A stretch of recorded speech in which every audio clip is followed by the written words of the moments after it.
America आणि Qatar दरम्यान एकंदर 1 ट्रिलियनपेक्षा अधिक मुद्द्यांचे ऐतिहासिक आर्थिक करार करण्यात आले.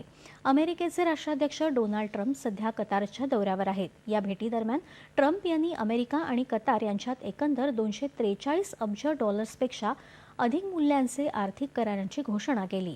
यामध्ये कतार एअरवेजला बोईंग विमानं आणि जीई एरोस्पेस इंजिन विक्री करण्यासंदर्भातील कराराचा समावेश आहे.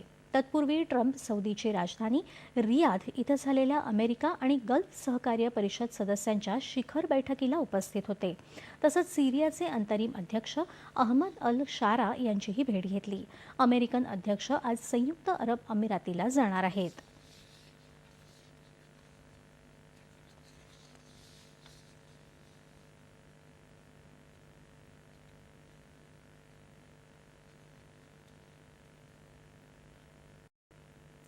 युद्धसमाप्तीसाठी 3 वर्षांपूर्वी समोरासमोर झालेल्या शेवटच्या चर्चेनंतर युक्रेन आणि